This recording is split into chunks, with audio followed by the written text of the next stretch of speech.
प्रत्येक व्यक्ति अपने जीवन में कुछ लक्ष्यों को निर्धारित करता है, जिससे वह अपनी योग्यता और अपनी प्रगति की परख करता है।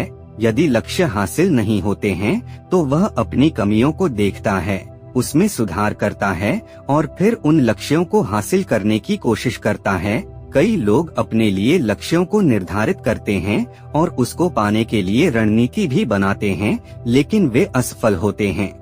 जागरण अध्यात्म में आज हम भगवान बुद्ध से जुड़ी एक प्रेरक घटना के बारे में बता रहे हैं, जिसमें आपके लिए एक संदेश है।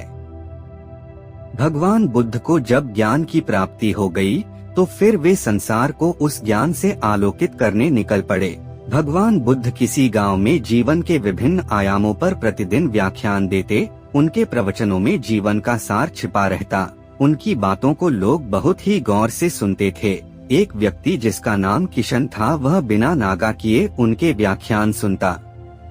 काफी समय बीत जाने के बाद भी उसने अपने अंदर कोई विशेष बदलाव नहीं पाया है।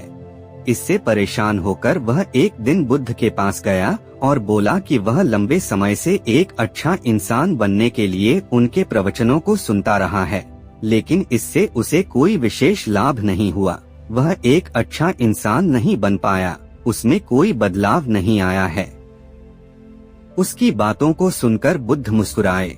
उन्होंने उसके सामने उसके गांव का नाम, वहां तक की दूरी, वह वहां कैसे जाता है आदि जैसे प्रश्नों की झड़ी लगा दी। जब बुद्ध ने उससे कहा कि क्या वह यहाँ से बैठे बैठे अपने गांव पहुँच जाएगा, तो वह झुंझला गया।